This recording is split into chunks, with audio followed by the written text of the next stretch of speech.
Blog Talk Radio, the world's largest online radio network. Welcome to the broadcast, everybody. Good to have you with us again. It's August 27th. Put that out there for all you that are listening on the podcast. For those of you that don't, that want to say, I missed something on the broadcast, you can go to iTunes. You can download this broadcast and listen to it. Many do. We just have you listen live because we love it when you guys are tweeting us your comments and giving us feedback. It's always valued. Keep you tuning in and being a part of the broadcast, you, the listening audience.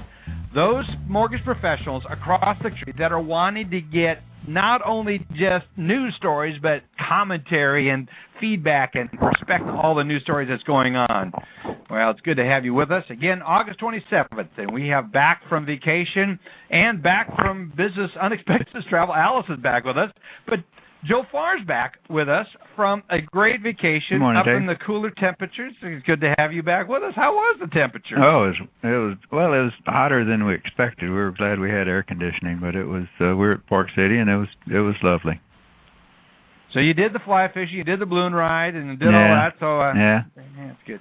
It's just good to get away and get to be good with time family. with family. So good. Well, yeah. Well, before the broadcast, you and I were talking about some of the news stories that went on, and we're going to be talking about today about politics, the role of politics in the mortgage industry. As we've been saying, politicians are getting involved in our business. We might as well get involved in their business.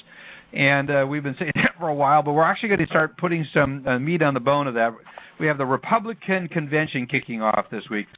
And we're going to start a series of broadcasts through the whole month of September talking about what does another 4 years with an Obama administration mean, what would 4 years with Romney administration look like. And we're starting doing a contrast by that. And so I can't wait to get into that discussion later on in the Hot Topics segment. But without further ado, let's get into what's going on in interest rates. Joe Farr? Hey, Dave. Well, today we're up. It's a good day so far. So we're up 7/30 seconds from where we ended the day Friday. There were no economic announcements to cause this. I think it's just more of the same as people are beginning to believe more and more that another QE3 is coming. No news out of Europe. Stocks are about unchanged. So it's a nice day for mortgage rates so far. Good day so far. Let's get into last week while you were gone. What was going on? It's fairly it was a good week for mortgages. Good, yeah, it was a good week for mortgages. Reversed about half of the big drop that we saw beginning in late July. We've improved about 1% from a low.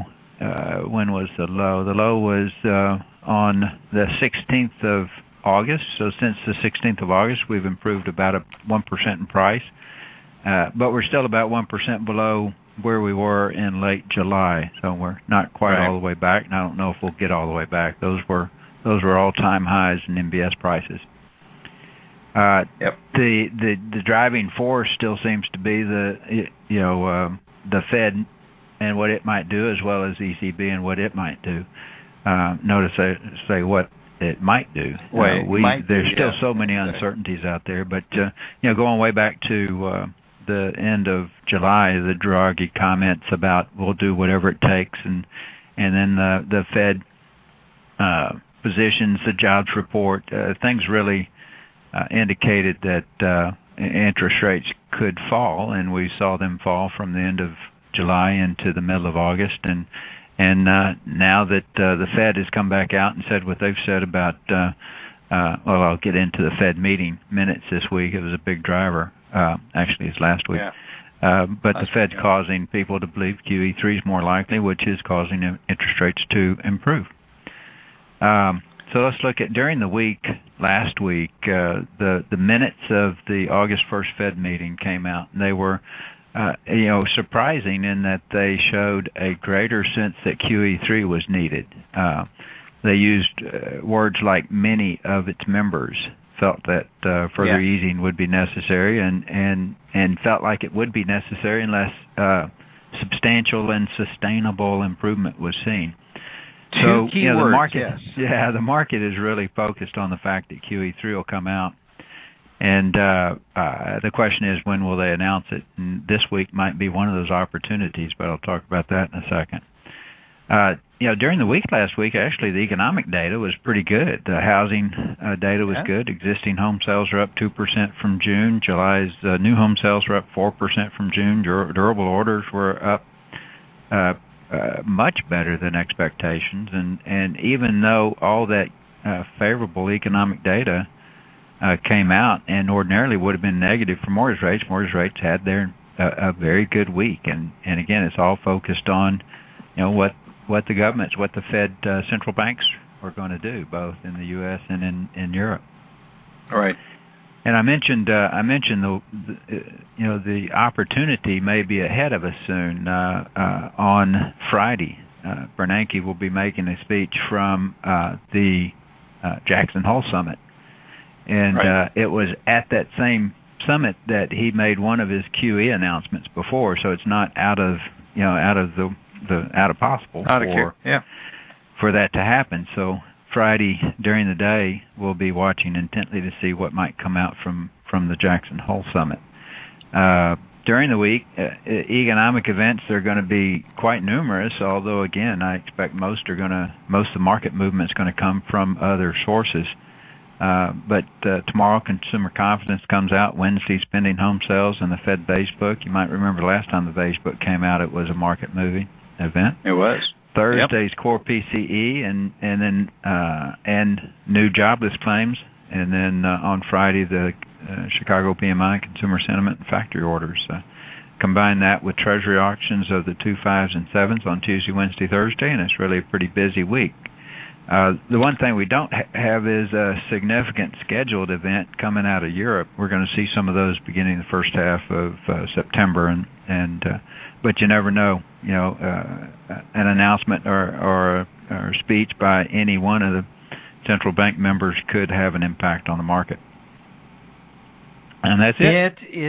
There's a lot. This could be an interesting week. Could be a very big week. Now, what are your thoughts that QE3 is already priced into the market, that if we don't see a QE3 announcement at some point in the near future, that we're going to see the market drop off? I heard some commentary on that this week. I expect that's very, very likely. Yeah, I was on CM. Go ahead. I was just going to say the 1% change in price that we've seen just in the last week is a reflection of that primarily. Right. Yeah, and that's my concern. I was on CNBC on when was that? I think that was Tuesday or Wednesday this last week. No, it was on Monday actually. It was on Monday, and a week ago today. And when it caught my attention when they were talking about it in the background as I was waiting to go live.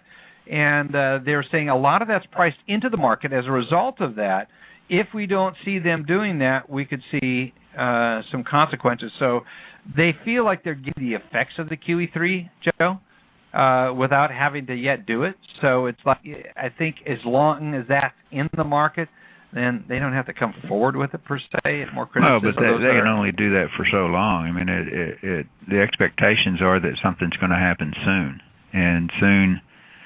May not be Jackson Hole soon, may not be the September Fed meeting, but I don't think they can wait till after the election.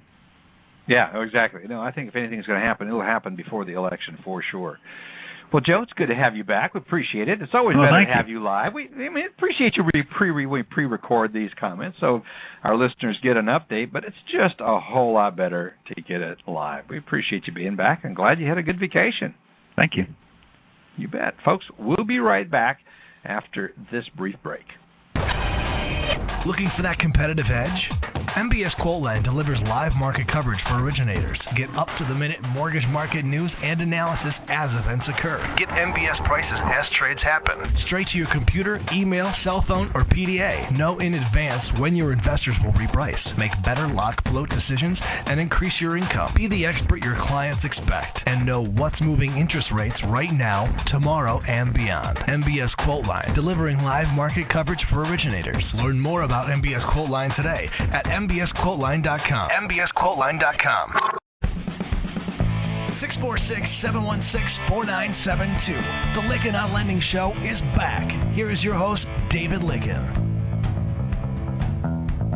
I love it when that mute button. I forget to turn off the mute button, busily doing things on the radio program and the switchboard and doing things, and I forget to turn off the mute button. So anyway, it's good to have you back with us again. Again, it's August 27th, and back on the program is Alice Alvey, the voice of everything going on regulation-wise. And I keep saying this. I get this comment, Alice, over and over. I just, if I got bad news, someone's going to bring me bad news, let it be a voice like Alice Alvey. Her personality is upbeat or positive, and yet you just shoot it straight. So what do you got for us this week, Alice?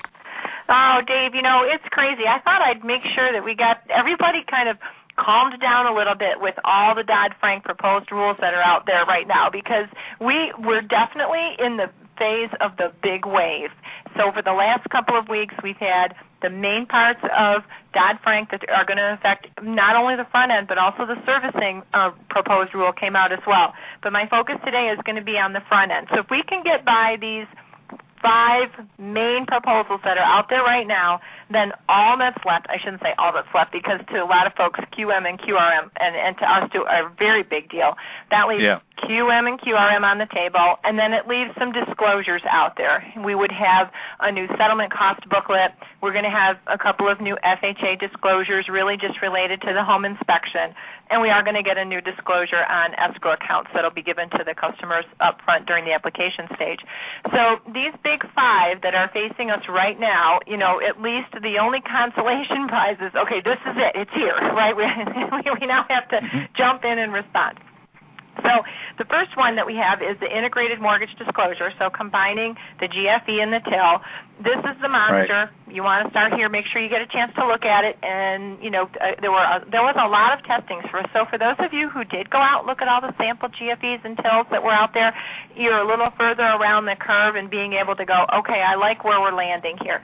The forms really are, I think, we're not going to get a lot of chances to make huge modifications unless we find something that's really fundamentally wrong with the form, because the design and everything was already tested through the CFPB website.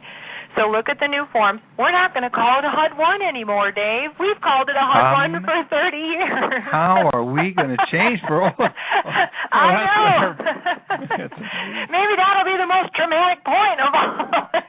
It's going to be called, it's going to be a settlement statement now where you can't have a HUD number on a CFPB form, right? So it's pretty basic. That's right. The biggest thing out of there, I think we can handle new disclosures. We'll certainly have some transitional training points. But one of the biggest things in here is this transaction coverage rate. So a new acronym, TCR. This is going to include all the fees. And the TCR is potentially going to be used as our comparison for a high-cost mortgage. So if you think of that you very rarely, if ever, trigger Section 32, well, it's going to potentially be a new number. So you need to comment on that. Comment on, no, let's keep it the APOR, because it is about the cost of the financing, and we shouldn't be including everything, including third-party fees, in that determination. So we want to make sure that we have a say in what is a high-cost mortgage. Now, I will tell you, this TCR concept has been out there for a while. It was part of an older Federal Reserve Board proposed rule. So it's hard to say whether or not this is a definite that it's going to come into play. So you need to comment. They are going to tighten up the 10% rule on the GFE also. So affiliate fees, things we should know about because we're, affiliated with the company and we know the region. We really do need to take a look at that 10% tolerance question as well. So you have, for these components, the main components, you have until November 6th to comment about the new GFE. But this transaction coverage rate, you only have till September 7th, which, folks, that's only a week or so away, right? Wow. Believe, 2 weeks. Yeah. So we do have that one. The second proposed rule is about the truth in lending and changing basically what we've always called Section 32, and it would apply to everything. They would be lowering the percentage to 6.5 points for loan amounts that are under $50,000 and 8.5% for subordinate liens. So it sounds like, if for those of you in areas where you don't do a lot of loans below 50, you go, okay, great, I don't have to worry too much about this. But you've got to think about this. They're talking about changing it to use this transaction coverage rate. 6.5 could be hit pretty quickly if we're counting all fees and we're not just using an APOR. So, and also the rule would implement a 5% fee cap that includes LO compensation for loan amounts over $20,000. So there's another component of this you do have to care about. It would be 8% or $1,000 for loans of $20,000 or less. So it really is this, the RESPA-TILA combined disclosure rule has a component that impacts this high-cost mortgage rule. Okay, so those two pieces really do work together. All right, then the one everybody's kind of looking at, and I know, Joe, I don't know if you want to chime in here, we can talk about later, and that's the loan originator compensation. So this comment period is open until October 16th, and it would change that we couldn't charge discount, origination, or any other upfront origination fees that are retained by the creditor when the originator is paid a commission. So that's probably that's the one change. But what was good about this is the fact that they're not implementing all the scare that was out there about the flat fee rule. So that's the good news out of this. The creditor would have to be showing the customer what a zero-cost loan looks like, and zero cost being defined as fees paid to the creditor. So you wouldn't be having to come up with a true, like what I would call zero cost, right, where I get an all-in price to cover even my appraisal and credit report. They're talking here in the rule that it would have to be that we charge essentially a zero lender cost loan. So Alice, yeah. I just wanted to ask, so if a discount point is paid, the originator can still be paid a commission, right? As long as it's a bona fide commission. So that's the next part that I was going to get to. That they want to in the bona fide point, right? So in the rule, they're saying, how do you define bona fide? They're outright asking, and how would we measure that, for example, in an audit to say this is a bona fide point that brought it down a quarter an eighth. So as long as it's bona fide points, then you're fine. But the idea of trying to kind of get a commission paid out of, when there's origination points or other upfront fees retained by the creditor, that's a challenge. So it really does seem like they're trying to change the dynamic of how pricing is going to work. And we're going to be playing with these numbers a little bit more as we get a chance to dissect it a little bit further. So one of the good things, too, is, today you have that if there's a last-minute fee change, the loan originator can't make any changes to the compensation, or to the charges to the customer. So the proposal would allow that the originator could say give back part of their compensation. This is obviously more for a broker where they say, oh, I've got this small fee, or my customer is going to walk over a $200 fee. Would I be able to issue an unanticipated credit if there was an unanticipated increase in costs, and that I can cover that through my compensation? So they are looking to try and come up with wording for that, which I think is good. So it gives the brokers, that helps level the playing field a little bit better for the brokers. And the other leveling of the playing field was the education side. So the proposed rule talks about the SAFE Act and trying to get depositories on the same wavelength. To me, it's just saying to the depositories, keep doing what you're doing. They say they're going to have to go to education programs. And, as far as I think, the depositories are going to think, well, we do that already. I've seen some of their education. It's not mortgage department specific, so hopefully we can get them to make some changes there. And then the last thing about the rule is that it would allow loan officers to get some type of profit sharing and bonus plans. There's some rules about how that would be structured, but, as long as it's not tied directly to, I closed X million of dollars and so I got X a bonus. Because I had a loan officer, she called me up not too long ago. Everybody at the company got bonuses except for the loan officers. And she's like, even if it was just $200, I would have been happy. Just show some appreciation. So I think there's definitely some good news in there that they could get some bonus and non-qualified profit sharing. So just to try to summarize, Alice, the good thing about this rule is somewhat what it didn't do. For instance, the original proposals by the CFPB considered a flat fee for a flat origination fee, and that's not in here, right? That's a good thing. And they actually went on a couple pages about why they chose not to do that. Yes. Yeah. And another good thing is that originators under the current loan originator compensation most likely are not allowed to participate in any sort of profit sharing, and this would allow them to do that under certain restrictions, right? Mm-hmm. Yeah, absolutely. And then anything that you see here that will be different for most retail originators from what they're currently going through? From a retail lending standpoint, really would be kind of company by company on the pricing options. I'm not sure how the pricing options are going to pan out for a zero-cost loan program, because I know, some of the community banks and so forth, they can't offer a zero cost, or they don't, and credit unions. And so I'm not quite sure where they'll go with this.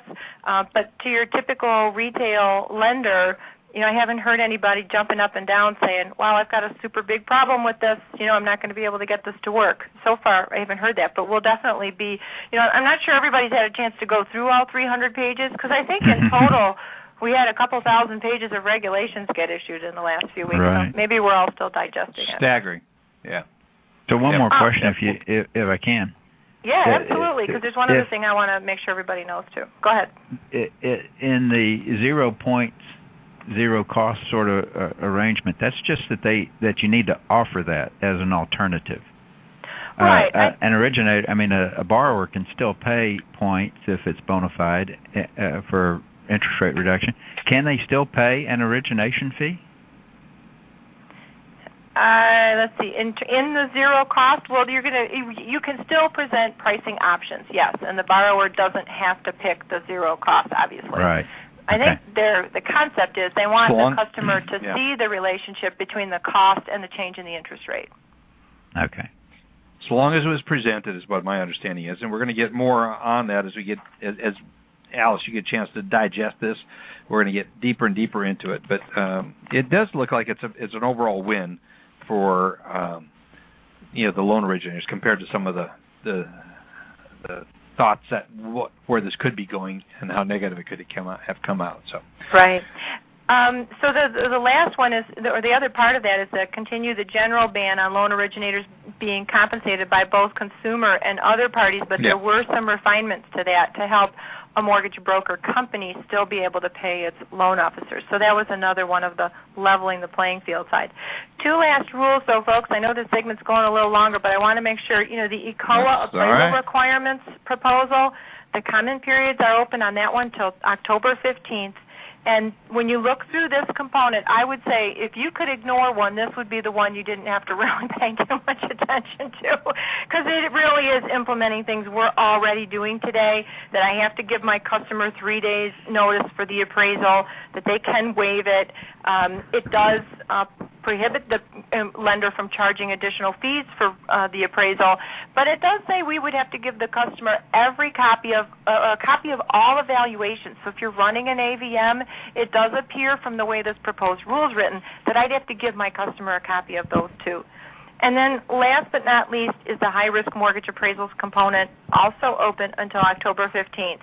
This one is one you've got to pay attention to, because the definition being used for a high-risk mortgage appraisal is the same definition as HPML. So think about how many times you trigger HPML at the 1.5% threshold, and that's how many times I'd be triggering that under certain conditions I might have to get a second appraisal at no cost to the borrower. So the component in this one is really that if you've got property flipping going on and you've got a high-risk loan, you've got an HPML loan, your new component is going to be if the seller's owned a house less than 180 days and the seller paid less for the house than the new sale price, you're going to have to get a second appraisal at no cost to the borrower. And CFPB is looking for comments on what would that sale price threshold be. If you're within 5%, is it a big deal, or do we have to use, can we get at least some wiggle room in there and it's not just a brick wall? You're going to have new disclosures. Qualified mortgages would be excluded, but this one's got a straight-up finer penalty in it of a solid $2,000 paid to the borrower if a violation occurs. So on that happy note, no, Dave.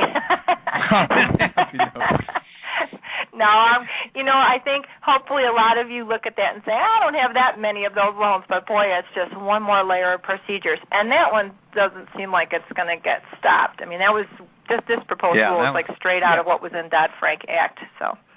Again, everyone, I got a couple of questions shot to me. HPML, what that stands for again? Oh, the high-priced mortgage loan that we have in place today. So today we're already watching for that high-priced mortgage loan, 1.5%. Right. That is not new. That's there. All right. Can I ask one more question? So good to have you. Yeah, absolutely. This is sort of a macro question, but back a month ago, I heard Mitch Cotter, who was on the show last week, mention that there were 167 rules to be issued by the CFPB between now and January 21st.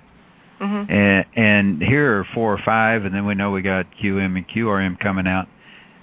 Are there still that many more, or do these 4 or 5 that we discussed today encompass a number of that 167? I think when the number comes out of 167, they're definitely including the entire front section of the Dodd-Frank Act that has to do with the Security and Exchange Commission and other areas that don't affect mortgage origination. So for our purposes, yes, some of the count in these 4 proposed rules, some of these pick up 3 or 4 of those items that were listed separate line items in DFA. Definitely. Yep. Any sense, though, Alice, of how much more is coming down at us? And, I mean, knowing that they're consolidating some of these and these points that you're covering, any sense that we're 20% away of all the new regulations, or are we 50 or 60%? Any sense of that? Well, yeah, I mean, my opinion so these 5 are this wave. Once we get past this wave, the next big one, obviously the servicing rules are very big for those of you on that side. But just for the origination side, then what's left is QRM and QM. After that, we're pretty much done with the monsters as far as our side is concerned. Then what's left is some disclosures, and these 5 are going to be monsters to implement over the next year. So that's plenty. So, and they've got a long. And Brian Schell was saying he thought it could be as long as a year and a half or 2 years. Brian Schell of Potomac Partners was speaking at MMLA before the GFE until are actually having an implementation date. So this is enough. But I do think this is the lion's share of the wave right here, and then after that it's. Hopefully we get a little breathing room with just forms to implement, easy to use computer programmed type forms, nothing like a new GFE or 2. Someone just shot a question. Love to get Alice's opinion on the new form. Is it better? Is it overall? I mean, I've heard commentary that, the new form could have been a lot uglier. We're talking about the HUD ones going away, but it actually does accomplish the things that might be actually friendly and beneficial to the industry. Your thoughts, Alice? I like the forms. I think they did their homework on the forms. We're getting what we've been complaining about, that it doesn't show total funds needed to close. I do think it's laid out very well, and I think it's a good way to go. I really do. So I'm, it's tough to go through the change. We just got used to the one that we have, but I think it's a change for the better. Yeah, I think it did address a number of the shortcomings. I'm looking at it from a plaintiff bar because we deal with so many lawsuits. I'm looking at, what holes are now being created that are enabling a plaintiff bar to come after the industry? So that was kind of my thoughts. But overall, I think it looks definitely very much an improvement over what was there. And although I think this too will be a moving target. Thank you, Alice. Good to have you back. We're going to be back into this and even more when we get into the a hot topic segment. The NAMBI came out on the LO comp, so if those of you who have not seen the video, their title of it is, "This is a win for all loan originators," the LO comp provisions that got passed. And so there's overall kind of I think we dodged a bullet, and for the originators that are in the audience, so that's a good thing. Go out and listen to the recording. I tell you, there's more details coming, though, and you're going to want to stay tuned to this broadcast and know what's going on. Alice, good to have you back, and we'll be right back after this brief break. Looking for a full-service mortgage training and consulting company to fit exactly what you need? Mortgage U is your ultimate education and information resource used by lenders to execute high-impact, high-quality training throughout the organization. Mortgage U instructors are mortgage professionals, providing classroom and web-based delivery, and has the most sought-after training manuals in the country. Mortgage U has a proven track record, performing customized training programs for hundreds and even thousands of employees, both live and online, on everything from application through loan delivery and insuring. Call Mortgage U today at 800-278-0200 or visit us online at mortgage-u.com. Welcome back to Lykken on Lending. Our guest call-in line is 646-716-4972. And now here's David Lykken. Good to have you back with us. I found that mute this time. We're back. So appreciate you being dialed in and tuned into what we're doing here in the broadcast. We are going to be spending the month of September. Kind of look, publish now what we're going to be talking about in the month of September, so you kind of get anticipating it. We have, starting this week, if Isaacs doesn't, get any mess up the plans any more than it already has, we're going to be starting the Republican National Convention, and we're going to start getting to know what Romney and Ryan is all about, that ticket, what their policies are, where this could take us as an industry, and we're going to start digging deeper and deeper into this and start bringing you an analysis of what's out there. Also, we're going to go out and take a look at what another 4 years with the Obama administration could mean to our industry. And so I'm looking at this, and we're looking at this whole topic of where things are at, where things are going, especially in light of last Friday, the U.S. Treasury announced it's taking steps to expedite or accelerate, is one of the words I saw in one of the articles, the winding down of Fannie Mae and Freddie Mac. And you look at what they're talking about, and what concerns me about that, by the way, there was a lot to do with nothing. I think that statement was a political statement. They're talking about increasing it to 15%, which is, quite frankly, the reality is it's, if they're going to really seriously get about it, they'd take it more to 30%. But let's not go there right now. We're going to get into that. In fact, David Stevens, who is been on the broadcast in times past, not the David Stevens of the NBA, although we may get David on as well as some others from the NBA to talk in this series that we're going to be doing in the month of September. But we're David Stevens of United Capital Markets is out there as one of the servicing experts, and we're going to have him on the broadcast. And he was putting out, says, Dave, you know what? I'm not sure that was more of a political statement that and signaling where they're going. There's a lot of articles written on that. Joe, I mean, you were gone for 1 week, and like you said, in this news cycle, it seems like you were gone a month with all the things that are out there. That's right. But this is one of those significant ones, and it got me on the television with Neil Cavuto on Friday. And we were talking about this, and I picked up the phone and called Jay Brinkman. I said, Jay, the NBA has put forth a proposal about what you think would be good as a possible replacement to Fannie Mae and Freddie Mac. And it has to do with a credit guarantee. And it's more on the investor side of it. It resembles the Ginnie Mae program.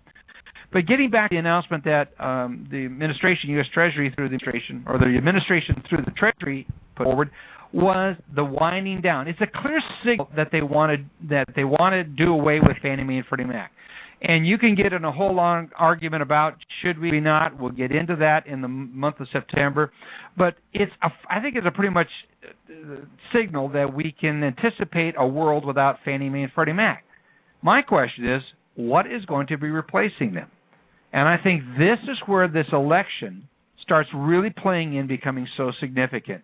What is the vision of Romney and Ryan? Interestingly, Governor Romney's dad was the head of HUD. I just discovered that in an article I was reading this weekend. He had a failed attempt for the White House and for the Republican ticket, but he ended up being the head of HUD many years ago. I have to get the years on that. But so it's interesting. What did that put in Governor Romney's mind as it relates to housing? We're about ready to find out. This conference or the convention that's about ready to start will be getting some signals as to what we can anticipate. So we're going to have a series of guests on in the month of September, but we're going to start talking about that now today. So in the month of September, we have already got Tom Piercy is going to be coming on talking about the value of servicing, what the latest developments that are going on there. Talked to Tom earlier today, and he says, Dave, I've never seen so many articles about politics coming across my desk as a result of recent developments in the industry. David Stevens forwarded me a document that he wrote about the GSE portfolio reduction targets and what that means. We're also going to have Les Parker on. So we've got a really talented group of individuals that are doing an outstanding job of keeping their finger on the pulse of the industry and what's going on, and we'll be bringing that to you in the month of September. So we're looking forward to that broadcast. By the way, Andy Schell would normally be speaking during this time. He is out traveling on business. I should have mentioned that at the top of the segment. But I want to spend the rest of this broadcast really getting in and talking about what we can anticipate with an Obama White House and a Romney-Ryan White House. So I saw a movie, Alice and Joe, this weekend that really it got me thinking. And the movie is 2016, Obama's America. And what it's about is, it really did a good job of saying we as Americans did not know who this guy was. We did not know his roots, what his foundation was, what drove him, his thoughts, his processes. And so this individual, an East Indian individual that is now the president of the university here in America. Interesting, he was born the same year as Obama. He went to an Ivy League school the same year as Obama, got married the same year as Obama, has the same number of kids. I mean, just so many parallels. And so he could relate to Obama's history. And what he did is he went out in this movie and began to study what is it that is in Obama's background that we can anticipate to look into what the next 4 years are going to look like. It is not a hit piece. It's not a movie that goes out and attacks Obama. That's not what he does here. I encourage anyone who's listening to this broadcast, write down that movie, Google. It's on for a short period of time. By the way, it was one of those budget movies they intend to run just in a few select theaters. It did so well. Fandango had the highest pre-release ticket sales for this movie than any other movie, and not by a little bit, by a long shot. And it ended up number 9 out of the top 10 movies over the weekend. And so it might be playing longer, but at the risk of it not out there, I encourage every listener to go out and do this. Say, Dave, you're starting to turn political with your radio program. Really, we all need to pay attention to this election. And so with that, I encourage you to go out and watch them. Let's get into it. Let's start talking about that. Joe, the announcement of beginning to wind the GSEs. Let's start with you. What are your thoughts on that? And the value for so many of our listeners, as they listen to this broadcast, they go, it's not only you telling us what's going on in the news, but it's your thoughts. Joe, your thoughts on the wind down of the agencies. The wind down, I haven't seen the details, but I expect that they're talking about the size of their balance sheet, not the participation in the market just yet. I mean, winding down their balance sheet could have the impact of adding supply into the market, could cause a reaction to cause mortgage rates to rise a little bit, depending on how quickly they try to do that. The true effect on the market comes when they begin to extract themselves from the securitization side of things, which I don't think it's not in the cards anytime soon. No question, they will begin to raise their guarantee fees, and as they do that, they're going to become less favorable to the market as opposed to a private conduit. But winding down in the form of shrinking the balance sheet is one thing. Winding out of the origination and securitization side of the market is another. And I don't see that happening for many, many years. I don't think anyone has suggested it's going to happen anytime sooner than years away. And I don't see either side being more or less prone to do so. I guess if anyone were going to be more prone to make that happen quicker, it'd be the Republican side of things, given their their pro-capitalist bent and the need to get government out. Yeah, I think one of the things they did talk about was they're also making the underwriting requirements more conservative, and they're talking about eliminating a 5% down, except for in a few specific programs, but really taking away that, requiring a full 10% down. Al, any sense of how many 95% loans are even being done out there today? Well, there are definitely the companies that are capitalizing on the HARP program, which are way over 95 LTVs. And, certainly there's definitely an increase in conventional financing, and FHA still hanging in there, but to me, that's the second layer. So, you brought up the first layer, Joe, and that's just they're not getting out of the securitization business anytime soon. So the second component is if we get somebody private in here, what are we going to be left with in terms of underwriting standards?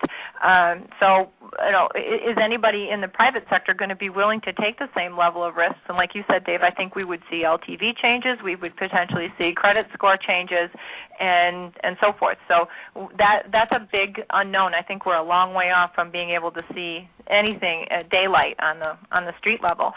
We were getting some rumors from some customers saying that there's supposed to be a big announcement coming up here, in the next month or so, about some kind of better, more coordination between the two of them, and potentially on the underwriting side. So we'll wait and see. I don't like to start rumors, but there's minor steps I think coming along. Well, they did report in this article that they said that they're moving the FICO scores from 620 to 640, and that's not a big significant amount. So they did signal with this that there are going to be tightening up on the credit standards. And the question was, is this going to have an impact? Well, how many loans are being done at the 95%? I did a quick polling out there.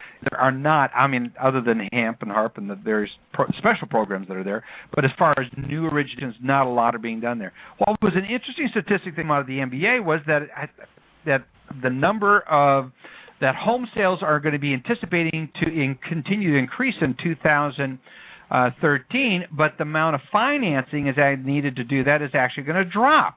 So the amount of homes being purchased and paid for with cash is right? The cash purchases are actually increasing to the point where, while home sales will be increasing, the amount of use of mortgage financing is going to be decreasing. So, again, significant data points as we look forward. But here's the thing what I really find interesting. I am starting to get more and more emails and indications that there is a very healthy secondary market, private secondary market, trying to form. But the problem is, as long as the Fannie Mae and Freddie Mac are a part of the federal government, and if you run with the theory or the concept that Democrats are going to want to have more government, not less, and Republicans want less government, then I think it's very probable that you're going to see Fannie Mae and Freddie Mac continue with an Obama White House and another 4 years of what is the perceived to be government, and it's hard to argue that considering you see FPB and all the things that are going on in our industry. It feels like more government now. So I think they're going to anticipate seeing that. If that's the case, I think we could see Fannie Mae and Freddie Mac continuing not as a part of departments within the federal government. Thoughts from both of you on that before we move on to the next one? Dave, recently the FHFA has changed how Fannie and Freddie are going to pay back or pay the government for the money advanced to them to bail them out. And what they've said is no longer you're going to have to pay the 10% dividend that you've been paying, or interest basically on the advances. We're just going to take your profits. Now, that was really a good thing for the market, given that there was a limit on how much they had agreed to advance, and that limit was going to be reached if they continued to borrow money to pay money.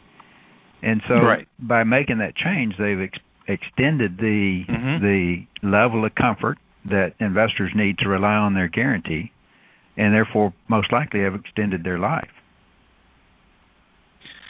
There's no question that the life has been extended there, particularly. But how do you see that changing if we have a Romney White House? I would see the Romney White House. Neither side is going to be able to change things dramatically, given the importance of housing to the economy. Absolutely. But as you said earlier, the Republican theories ought to include an effort to get out sooner rather than later, and the Democratic theories would indicate that they don't want to leave a lot of the markets that may be left in a private sector environment. So. There's a general fear among the Democrats that, it seems to be this what I'm picking up from so many emails I'm getting on the topic, especially after being on television this way, and pretty much indicating that I'm more down the lines of less government and all that. The concept is that the Democrats really will keep this thing and keep their involvement, and I think there's a general concern out there that will this really foster the kind of growth? Will we be always under these kind of constraints? Alice, CFPB is certainly putting some constraints on these, and the thought of more regulation is something that many lenders is going, I'm not sure I want to live in this environment that, with more and more of this. Right, and I think we're, trying to say, where does it go from here? So I want to go back to a second from the score thing. So it's my understanding the 640 score was just for the arms, right? That they raised the minimum score. But they started with the arms. They're going to also do it with some other areas, and they're talking about continuing to raise the bars. They're starting with the arms. That's right. You're correct. Right, and then as you're looking at those changes, so you say, okay, now what does that do to FHA? So again, to the point of we just keep switching it from one government entity to the other on who's now going to be able to do those loans. So that just leaves FHA now with a bigger slice of that 620 to 640 credit score range that if they move to that for a fixed rate product. I don't know if I see them moving to that for a fixed rate, but we'll see. And I don't know politically kind of who's going to be better or worse on this, because the CFPB is built out of Dodd-Frank, and if we can say we just don't want any more, and at this point I don't know if having an election in a couple of months is going to make any of this go away. That's my big thing. I think some people are hoping if I vote one way, is that going to change any of these proposed rules and make them go away? And I don't know if I don't think that's a fair thing to anticipate. No, either one of the candidates. I don't think anything's going away. I think the fact that there has been such a consolidation, I think this was one of the purposes of consolidating as many regulatory bodies in and under the CFPB by virtue of fact of the consolidation happening, wiping out and bringing them all into one agency. It almost guaranteed that they're going to be here, but how are they going to be here is where I think we're going to start seeing where this goes. Now, the commentary I got from several of the people I'm talking to as potential guests for the month of September, they're saying we absolutely need to get rid of the CFPB. There is still a hope and a desire with some that it go away. Is that, in your perspective, realistic, Alice? Doesn't sound like it. Well, I don't know how people think they're going to get, all 800 of those people out of that building real quick. I'll just set it on fire. Yeah. I don't think that's a quick turn. I don't know. I'm not one for let's go shoot everything that's good about the CFPB, because there certainly are some components that needed paying attention to. Dave, you and I were talking about looking at some loans as expert witnesses. You see legacy stuff from 2007, and you go, what were we thinking that we let this stuff close and there's nothing in the file, and they're telling us they were a waitress making $6,000 a month. What were we thinking? Yeah, I think that's the part where there is a very indefensible position that we don't need regulation. And I think it's what type of regulation and how does Fannie Mae and Freddie Mac specifically play into that. I'm looking at the clock and how much time we have. What I am really encouraged by, as a result of being on the 2 Fox broadcasts this last week and a CNBC broadcast, it does bring a lot of phone calls and commentary that comes in as a result of that. I was very surprised, if not shocked, at the number of private investors, private capital, really wanting to get into the market. But they said, Dave, we will not get in and not come in rate a healthy secondary market, private secondary market, until such time as we don't have to worry about the federal government coming in and undercutting the guarantee fees. They're all positioning themselves on coming in, and the anticipation, Joe, that the guarantee fees are going to continue to rise, and that there's actually going to be a place for them in the market. But their fear is that if there's another Democratic, another 4 years with the Obama, that it is actually going to retard, if not delay. They don't say it'll ever go away, because they do want to come back. They do believe the private markets will come back. But they said it will do more to keep us on the sidelines until we get a sense of some certainty on there. Joe, your thoughts? Yeah, I think that's perfectly logical. I don't know why you'd come into an environment where you don't know the rules down the road. And when you have the government who are in it really just for their short-term economic benefits that will come from their, their involvement.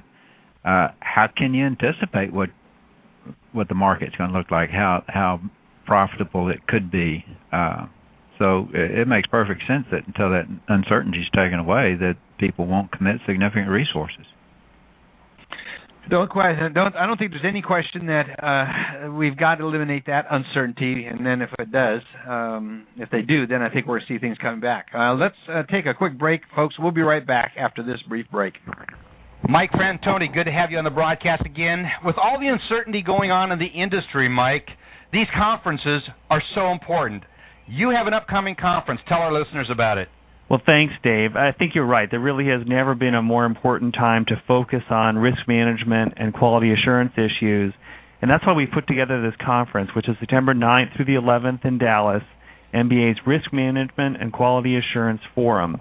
Tell us a little bit about the content of this conference. Certainly. So we're going to have a couple of general sessions focusing on changes in the regulatory environment, managing risk within your organization day to day, both loan by loan and across your institution, and managing risk in the context of these new regulations. And as such, we're going to have speakers from the FHA, from Ginnie Mae, CFPB, and from some of the bank regulatory agencies. Then we're going to have a large number of concurrent sessions in 4 tracks: risk analytics, underwriting, servicing QC, and quality assurance. Topics ranging from mitigating repurchase risk to developments in automated underwriting, looking at the latest from the rating agencies, and then the reemergence of manual underwriting. You've had too much reliance on AU in the past, and now you're having underwriters having to get back to basics and learn what it takes to underwrite a loan manually. A lot of people need to be at this. How can they learn more? What's the website? So you go to the MBA website, www.mortgagebankers.org, and it's right in the upper right there. It's the RMQA Conference, Risk Management and Quality Assurance, September 9th through 11th in Dallas. Listeners, I encourage you to be at these conferences. This is important, especially with all that's going on, as we talk about here on the radio program regularly. Michael, thank you so much for taking the time to be on the broadcast and telling our listeners about this important conference. Thank you, David. Look forward to seeing everybody there. Alice and Joe, these conferences are really important, and I think it's so important that our listeners get there and start listening to these topics. Also, I'm going to be speaking for listeners at the 5-Star Conference. It's also in Dallas. I'm going to be there the 5th and the 6th. It goes through the 7th. I'm speaking on a panel. And, Joe, we're talking about new products, and it's really interesting. And when I listen to some of the new products that some of the companies are developing, Citi's got some really interesting, innovative in their portfolio products, but there's some really interesting products in the marketplace. And so we're doing a whole panel discussion Thursday afternoon. I think we're going from 3:30 till 4, almost 5 o'clock. Hour-and-a-half session there, and I'll be in there talking about some of the other things that we're seeing on there. But, Joe, it's encouraging to see some of these new programs to actually start surfacing and coming in. Yeah, I'm not familiar with them, Dave, but it's surprising given how difficult it is to define under CFPB rules whether or not those new products are going to be acceptable. There's so many. Oh, go ahead. Yeah, I was going to say, that is one of the questions they're bringing up, is we're trying to come out with these things, but it's looking at it in light of CFPB. That's right. That's a very good observation. Alice, do you see some products? I mean, a lot of people call you for ideas. We got this idea we're thinking about doing. Are you seeing some new products coming forth? Well, other than, as you mentioned, a couple of the big lenders, I have seen a couple of smaller or mid-sized credit unions come out with a second mortgage program with. You thought, who the heck's doing that? And so I do see some folks kind of dipping their toe in the water with an environment of risks that they can feel that they can control. Well, it's really getting to the point where what I think why I bring this up is the whole new product thing is that there are people out there really trying to get some products and some capital brought to the market to really fix things. The question is, it's going back to the whole series of broadcasts we're going to be doing in the month of September, is which administration, a Romney administration or an Obama administration, which is going to be most likely to bring that about? We're again going to have special guests of Tom Piercy, David Stevens, Les Parker, and a host of others, and we may just keep that going all the way through the election because we're going to be focusing a lot more on it. It's very, very important. We've got a lot of people bringing us a lot of facts. Let's go quickly out to some of the other news items that are going out there. Joe, some of the things that you're seeing. How's the market, by the way, Joe? Well, the market's improved during our call. We're now up 8:30 seconds. We'd been up 9:30 seconds just a few minutes ago. And anyone who got pricing before, say, 9:30 or 10 this morning is likely to receive favorable price changes. That's interesting. More improvement. So, Alice? Well, I would just say I'm seeing more folks who realize they have to pay attention to the proposed rule stage. You know, in years past, I think we didn't, and we learned a really hard lesson in a couple of, the new GFE and the LO comp back 2 years ago, and this time around, let's not sit on our heels. So you can go ahead and make sure that you go to regulations.gov, and that's where you can respond to these comments. And it's not a bad idea to really start looking at a few of them that we know this is what's going to happen, and start looking at your systems and start doing some planning. We know they're going to come out with LO comp. We know we're going to have to make some ECOA appraisal requirements put in place.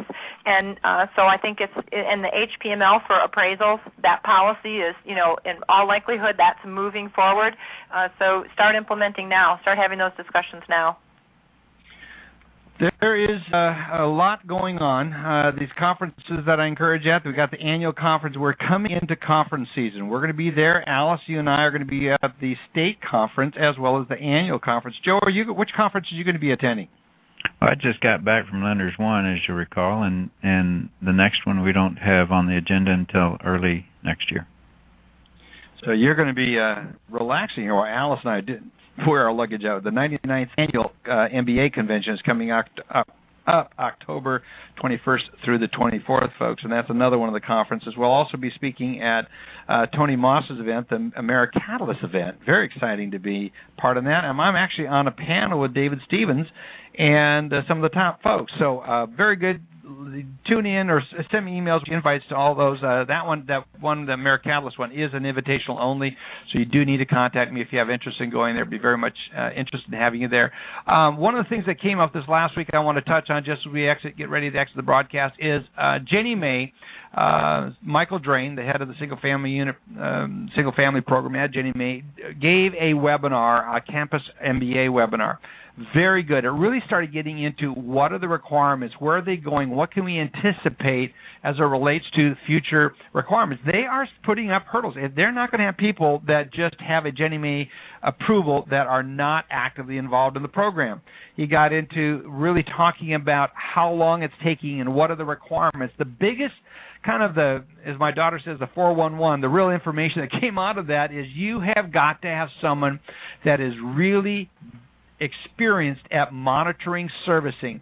Just the fact that you're going to use a Dover Mule or a Cenlar or one of the third-party servicers to do that, that does not meet the requirement. Michael really got into that. That is a deficiency. He's in many applications. Many people turn in their applications just saying, we've got that, that's good enough. They'll be outsourcing that. Well, that is not Jenny May's approval or attitude towards that. Also, there is talk that we're hearing about out there that there's going to be higher net worth requirements, certainly by Jenny May. There's also some talk going on that Fannie Mae and Freddie Mac may do the same. So tune into our broadcast. We'll be covering a lot of that as we go into the next, into the fall. We're going to be talking a lot about those issues. Appreciate you tuning into the broadcast each and every week and telling others about it.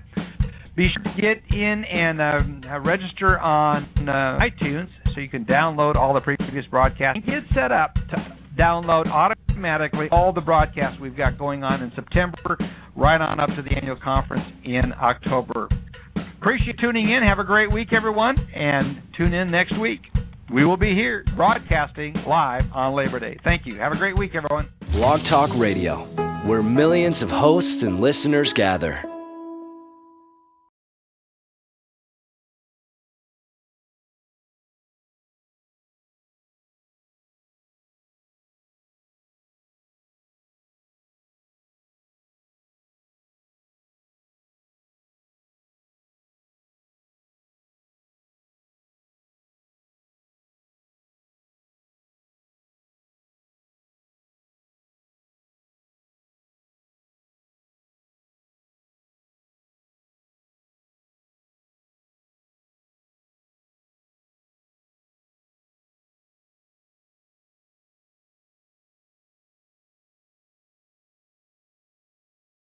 from where we ended the day Friday.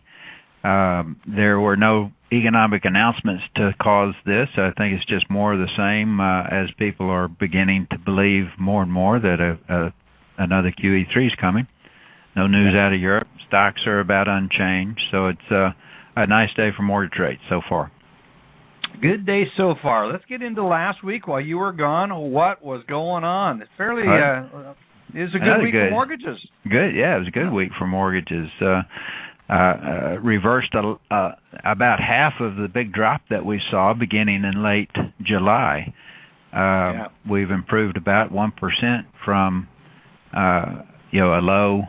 When was the low? The low was on the 16th of August. So since the 16th of August, we've improved about 1% in price, but we're still about 1% below where we were in late July. So we're not quite all the way back, and I don't know if we'll get all the way back. Those were all-time highs in MBS prices.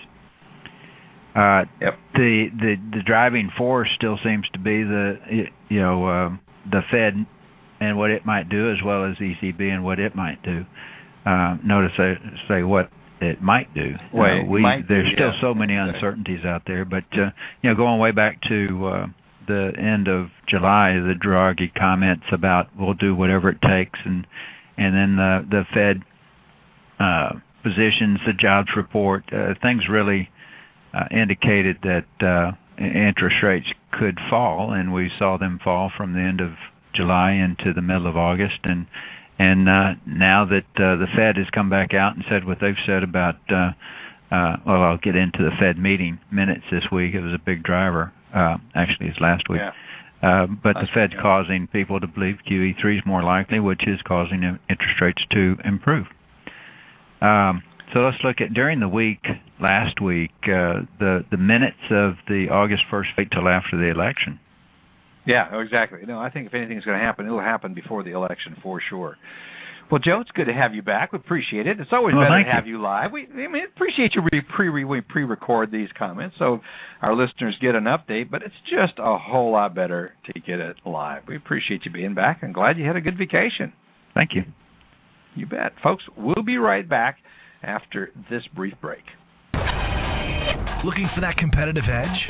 MBS Quoteline delivers live market coverage for originators. Get up-to-the-minute mortgage market news and analysis as events occur. Get MBS prices as trades happen. Straight to your computer, email, cell phone, or PDA. Know in advance when your investors will reprice. Make better lock float decisions and increase your income. Be the expert your clients expect and know what's moving interest rates right now, tomorrow, and beyond. MBS Quoteline, delivering live market coverage for originators. Learn more about MBS Quoteline today at mbsquoteline.com. mbsquoteline.com.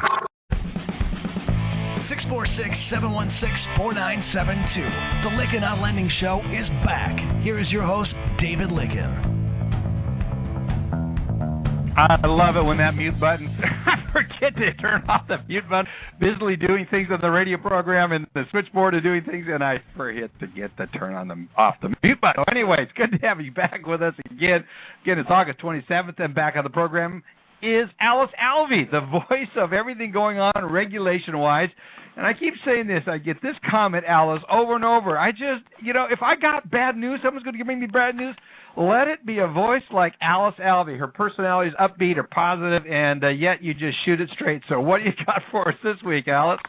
Oh, Dave, it's crazy. I thought I'd make sure that we got everybody kind of calmed down a little bit with all the Dodd-Frank proposed rules that are out there right now, because we're definitely in the phase of the big wave. So for the last couple of weeks, we've had the main parts of Dodd-Frank that are going to affect... And then new jobless claims, and then on Friday, the Chicago PMI, consumer sentiment, and factory orders. Combine that with Treasury auctions of the 2 5s and 7s on Tuesday, Wednesday, Thursday, and it's really a pretty busy week. The one thing we don't have is a significant scheduled event coming out of Europe. We're going to see some of those beginning the first half of September, but you never know. An announcement or a speech by any one of the central bank members could have an impact on the market. And that's it. That's there's a lot. This could be an interesting week. Could be a very big week. Now, what are your thoughts that QE3 is already priced into the market? That if we don't see a QE3 announcement at some point in the near future, that we're going to see the market drop off. I heard some commentary on that this week. I expect that's very, very likely. Yeah, I was on CM. Go ahead. I was just going to say that the 1% change in price that we've seen just in the last week is a reflection of that primarily. Right. Yeah, and that's my concern. When I was on CNBC on when was that? I think that was Tuesday or Wednesday this last week. No, it was on Monday actually. It was on Monday, and a week ago today. And when it caught my attention when they were talking about it in the background as I was waiting to go live.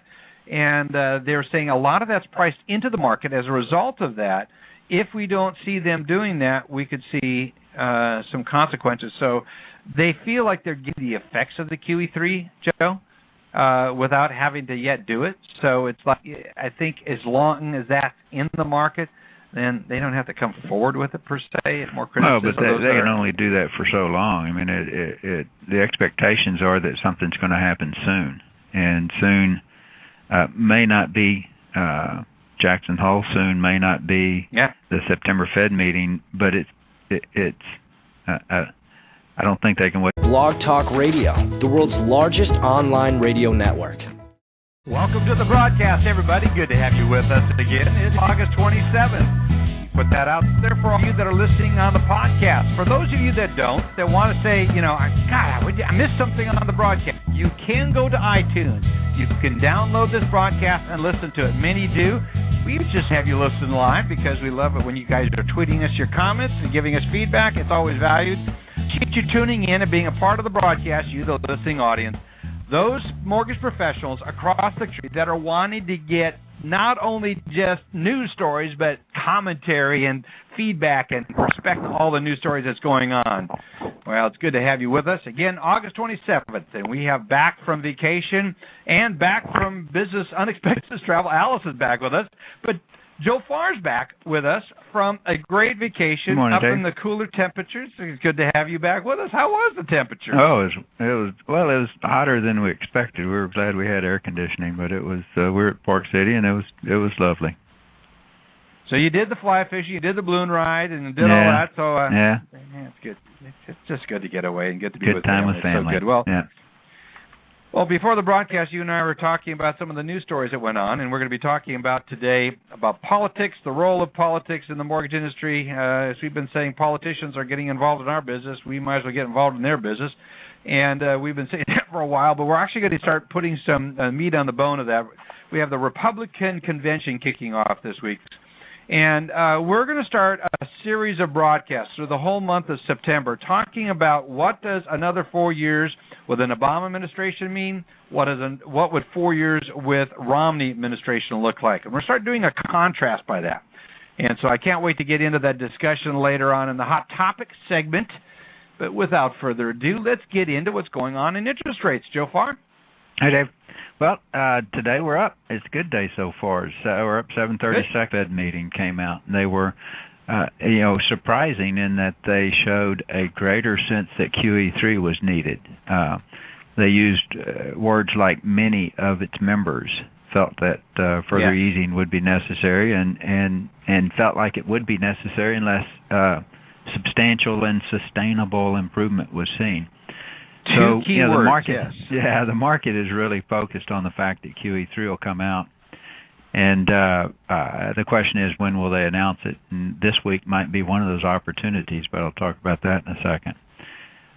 During the week last week, actually, the economic data was pretty good. The housing data was good. Existing home sales are up 2% from June. July's new home sales were up 4% from June. Durable orders were up much better than expectations, and even though all that favorable economic data came out and ordinarily would have been negative for mortgage rates had their a very good week, and again, it's all focused on what the governments, what the Fed central banks are going to do, both in the U.S. and in Europe. All right. And I mentioned the opportunity may be ahead of us soon. On Friday, Bernanke will be making a speech from the Jackson Hole Summit. And it was at that same summit that he made one of his QE announcements before, so it's not out of possible for that to happen. So Friday during the day, we'll be watching intently to see what might come out from the Jackson Hole Summit. During the week, economic events are going to be quite numerous, although, again, I expect most of the market movement is going to come from other sources. But tomorrow, consumer confidence comes out, Wednesday, pending home sales, and the Fed Beige Book. You might remember last time the Beige Book came out, it was a market-moving event. It was. Thursday's core PCE, and